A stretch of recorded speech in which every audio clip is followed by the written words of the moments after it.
Happy Tuesday. And I don't know about you guys, but it's a little colder here. We actually finally have some snow coming down here in Colorado. But what we're talking about is actually, I think, kind of pretty hot and interesting. And it's this idea of how do we keep an eye on, our loved one, our grandmother, our mom, our dad, or somebody we have a little concern with without being invasive. And I know for me firsthand, my own mom was like, well, how do you do that? And so we've got a fantastic guest who's got an amazing company product stuff that enables us to do this. So stick with us. I'm going to turn it over to Taylor, who's going to kick us off.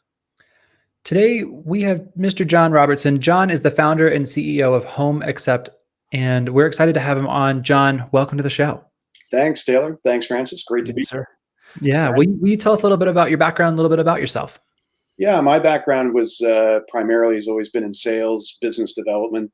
Spent most of my career in consumer electronics. And then basically with HomeExcept back in 2016, I was doing some consulting work for a company out of Toronto. Went down to the Center for Disease Control to present some infection prevention and control technology.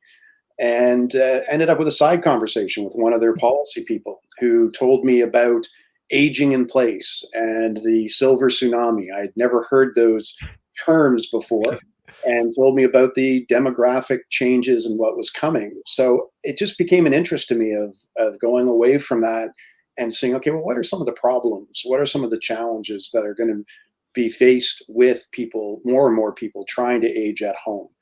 And became fascinated with monitoring. Of course, there is a ton of monitoring types of solutions out there, everything from back in 1975 when the Help Me I Can't Get Up button. Oh, yeah. Right? That was back in 1975. And of course, that personal emergency response device has gone through numerous iterations and lots of new technology, but it's been around for a while to now today. We've got smartwatches, we've got smart cameras, smart speakers, we've got fully automated homes that everyone has. So all of that technology for us, it became about, okay, well, what can we do? What technology can we use so that we're not spying, we're not surveilling, what is the least intrusive way of doing it, so that we could actually pretty much genuinely say, look, this is as non-intrusive as you can possibly get. And that's definitely interesting because, our first thought is, let's go back to kind of, I've got some young kids. Yeah. And we've got that baby monitor, right? We're using a camera basically, or, it's Wi-Fi camera now versus, the old school where you just heard the crackle. So I remember, back in the day, you didn't have a video on it. You just heard the crackle of it. Right. But now we've got that video, but at the same time, when we're talking about older adults, it doesn't always make a lot of sense to be using video. I mean, because they're adults still. I mean, I think that's what we've got to remember, right? They're adults. Absolutely. I mean, video has its place. There's going to be a lot of stuff coming down the road, particularly with machine vision, where they take the video and are using AI with it. So, but nonetheless, the person on the other end of the camera still feels like it's surveilling them, still feels like they're being recorded, right? Yeah. So it becomes a real barrier to being able to deploy that. But I still remember talking to families when we were developing our product, and one of the quotes that jumped out at me was, yeah, my nanny doesn't want to be on a nanny cam, and I don't want to watch my nanny on a nanny cam, right? So that really nailed it, kind of goes out, right? People don't want to be have a camera on them. Absolutely. I think I would like to just ask you the straight up question: what is HomeExcept? What does it do? How does it work? So what we do is we use sensors, right? So we're all used to sensors that can monitor things like the temperature, the humidity, right? Sensors that can monitor movement. So yeah, those are some tags that you're seeing there on the screen right now. And inside each one of those tags, there is an environmental sensor, there's an accelerometer, and we also have the ability, those tags will mesh network together. So the simple fact that they're networked together allows us with things like positioning, that type of thing. So each one of those tags what we did was we said, look, let's attach those or associate them to an object or a thing in the house that relates to things that are being done every single day. So we know, for example, that mom's going to get in and out of bed, right? We know dad's going to go and use his medication. So in the morning, do I need to look at a camera to know that dad's gotten up? No, all I need to know, for example, is that the refrigerator door got opened. And I know dad's up and around because, hey, the refrigerator door got opened. Right. But the key thing is all of those different types of activities, they all start to evolve over time into a routine. So mom's going to generally should be accessing or opening the medicine cabinet at the same times every day, right? Mom, she using her walker because she needs to do that to safely be able to get around. Right. If there's a tag on the walker, you know the pattern of usage. Same on her favorite chair, same on the side of her bed, all of those different types of things. So by using the tags and associating with the objects, you start to understand a pattern of life in there. And the other piece of this, and that pattern of life, one other key component is that we use machine learning or artificial intelligence so that over a period of time, it starts to learn and understand those patterns, and it will surface for you when there are some changes that you need to start to become aware of. That's pretty cool. That's really cool. And then if you have specific concerns, like I want to know if mom opens the door between 11 p.m. and 6 a.m. in the morning. That's just something I personally want to know. Then you can actually set a notification for that specific scenario, and the tag on the door will let you know as soon as that moves, right? That door is opened. So that's the concept.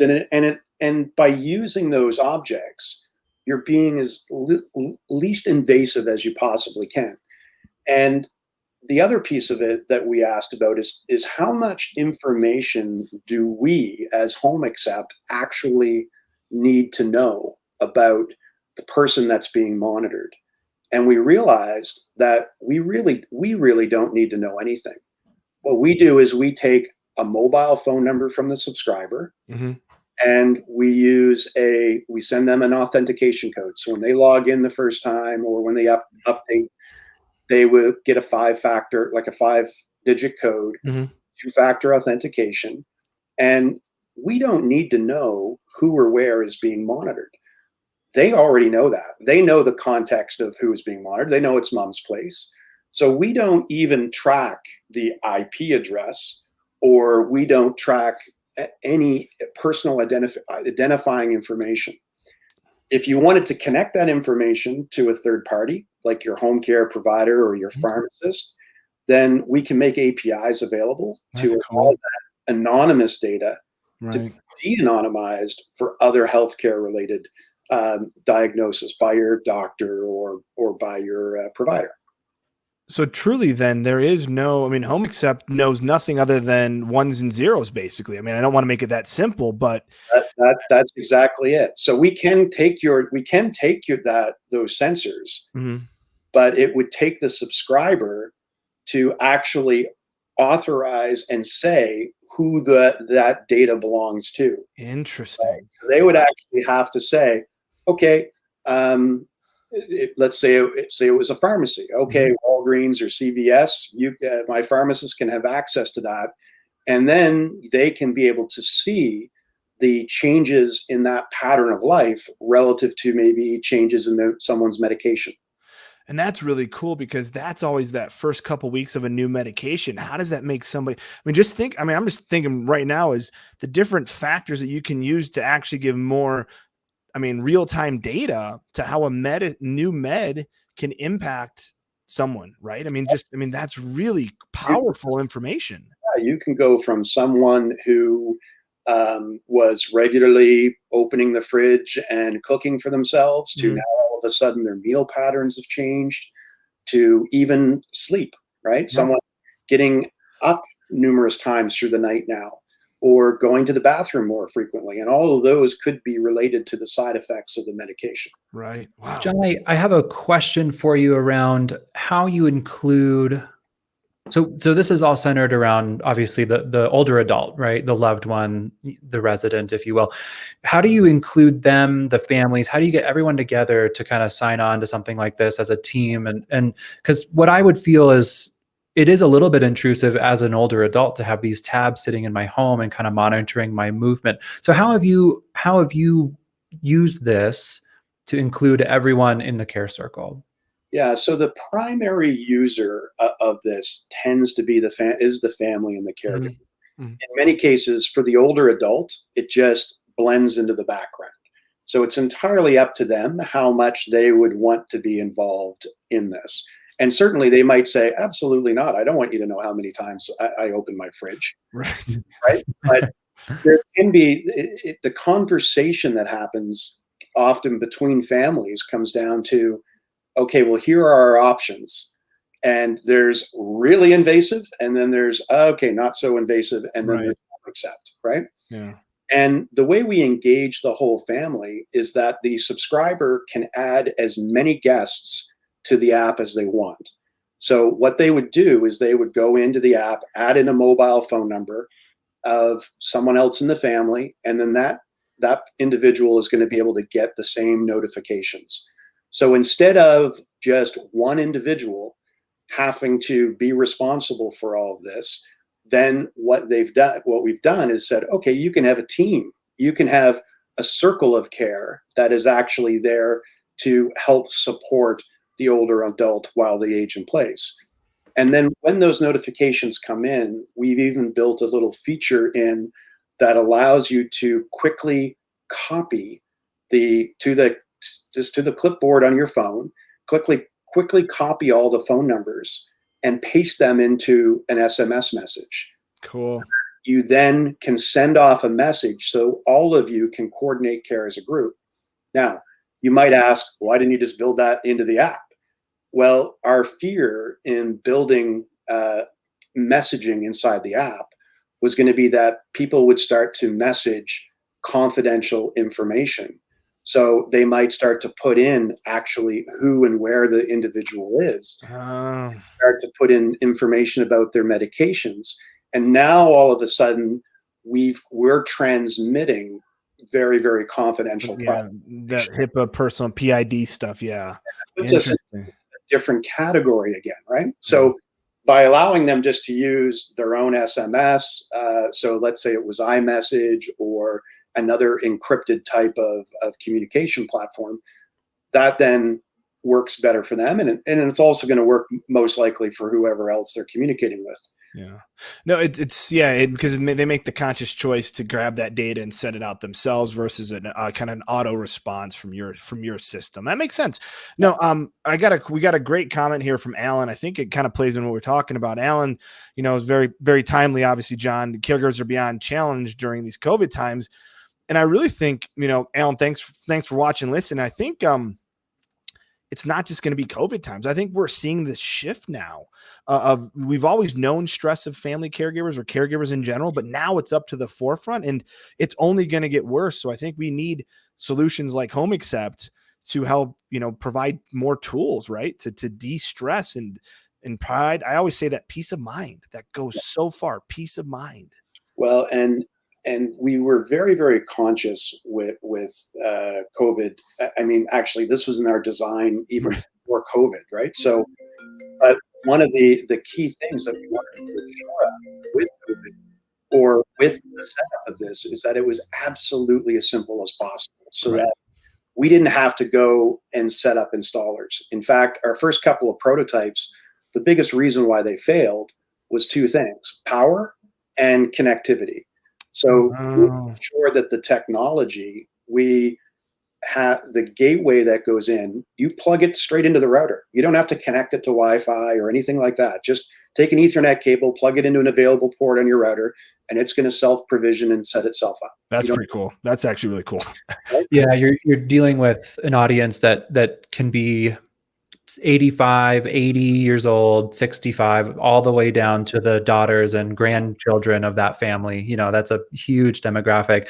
John, I wanted to follow up with my on the other side of the spectrum, because a lot of my background comes from memory care, Alzheimer's and dementia, and I want to see if there's been any use cases that you can share with our audience around using HomeExcept in that type of environment, whether they be at home or a facility, and what that might look like. Yeah, absolutely. So I think most of the stories that we get from users tend to be around memory care. So a lot of the times it's just the simple thing that we all forget, right? The everyday things of mom might not have a memory issue, but you can still forget to take your medication on time. Right. There's that component of it. But in more complex scenarios, one story that I heard was a family that would pop by to see dad every day after work. And they got concerned that he was going out to the mailbox down by the road on a regular basis. So they would, and the mailbox was down by the road. They'd see muddy footprints in the driveway, see some mud on his shoes. And they'd say, Dad, if you've been going to the mailbox, he'd say, no, I'm not going out to the mailbox. So they put a tag in the mailbox, and sure enough, 10 times a day, that mailbox was being accessed. Did you say 10 times a day? 10 times a day, right? Wow, interesting. And sometimes less, but I mean, right. But it's interesting data. So they decided to put a package in the mailbox. So they basically made up a package, they put it in there, and he went out one day, got the package, brought it in, opened it up, and the next day the behavior stopped. Now, I'm not a memory guy. I don't know why that happened, but maybe for whatever reason, he was thinking he was expecting something. Yeah. And, the next day, that pattern stopped. So there's an example where you can take this and look at the individual's patterns or behaviors and adjust for them. Another use case was really cool. Yeah, the family was thinking that mom was sundowning a lot, and that she was up during the night, and she wasn't telling them that, but she loved to clean. So what they did was they put a tag on the vacuum, and sure enough, 2, 3 in the morning, vacuum cleaner was going, moving around the house, and they were able to identify that behavior. So the nice thing about the system is that there's hundreds of potential combinations of objects. You can customize it for what's a concern for you today. Right. And it could be completely different tomorrow. And you may be able to tailor, for example, pick up very small changes in someone's routine that could be mild cognitive impairments and could become a leading indicator that would allow you to get a diagnosis sooner, so that you can get faster onto proper care. Yeah. I love that. I was just about to go down that road, and I'm glad you brought that up, because I was talking to someone who had a family member in a home, and he said, man, if we just knew a couple of months earlier that this was kind of the road we were going down, we'd be so much more prepared. And his whole message was knowledge is power. Yeah. I wanted to know everything I could about this so I could be the best prepared I could for whatever care my loved one needs. And it sounds like that's something that HomeExcept can do. It can show you leading indicators for those types of diagnosis. Yeah, I think the key thing there is when you say leading indicators, because one of the things that people have a hard time wrapping their heads around is, how do you separate us from the help I can't get up button, right? Yeah. So we're not we're not an emergency response device, right? What we're trying to do is we're in the preventative space. We're trying to prevent those emergencies from happening in the first place. So there's a big difference between fall detection and fall prevention. And in many cases for us, it's those types of behaviors, right, that you're looking for to identify early, so that you can then intervene and mitigate those situations.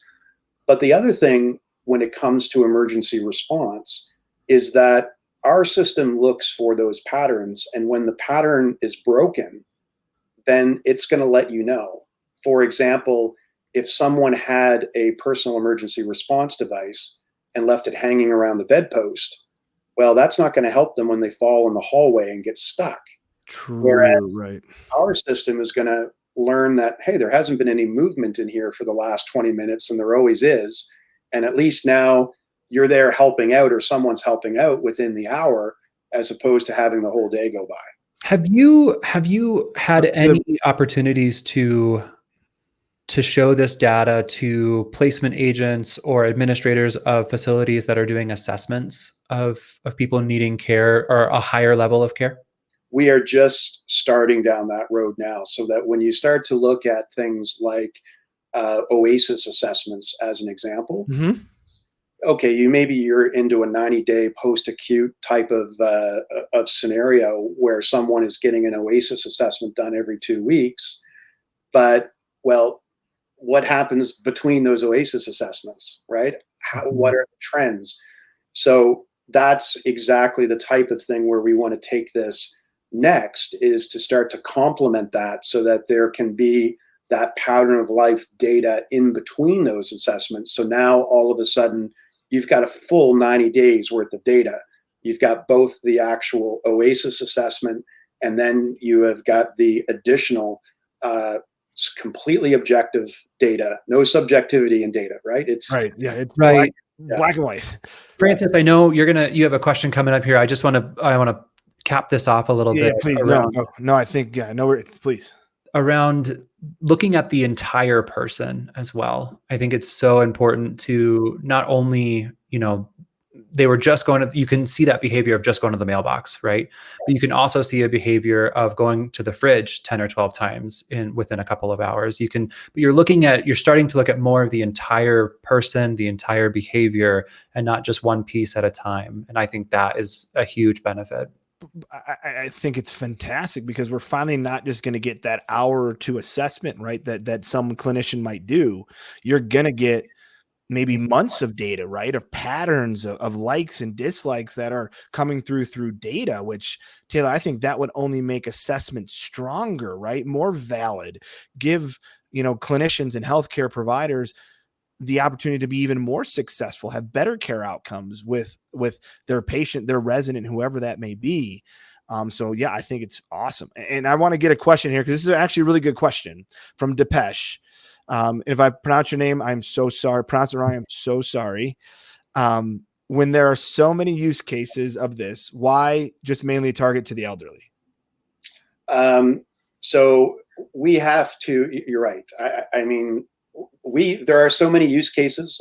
I mean, our challenge inside our office, we call it chasing squirrels. Right? Okay. Because, if you've seen the movie Up, that dog, when it says squirrel, and Yep. shiny objects, flocks of turtles, whatever you want. Yeah. Depeche, you're absolutely right, in that there are lots of use cases. We will continue to look at other use cases, both in everything from other types of home safety, but other at-risk groups as well, because there's certainly applications here. We've had one person that uses it for their toddler to know if they're going in and out of the bedroom, and if the front door opens while they're asleep, that type of thing. So someone can wander off. But also folks that are dealing with other types of challenges. We've certainly looked at as well at mental health related applications. So there's a lot of potential opportunity for this type of platform to be able to deliver that non-intrusive data and provide you with preventative insights. And I think I think you basically, I think you could go in too many directions, basically, is how I look at it. And so you kind of have to at least narrow it down a little bit. Otherwise, there's just too much going on, is my guess. You guys know what it's like. I have a real hard time doing that. Like, I love the blue sky. I love, but we've got to try to focus in on, and that this is sort of our priority challenge right now. And I think I want to touch base here. We're getting close to the end here. I want to touch a little base on the affordability aspect here, the cost, right? Money, because, when you, especially in the States here, US, you can spend kind of what you want, really, early on or later on. And I think, what I'm gathering from this is a very affordable component that also gives you a ton of great data. So you can save that money for if or when you might need it down the road, versus spending so much for stuff you think you need almost.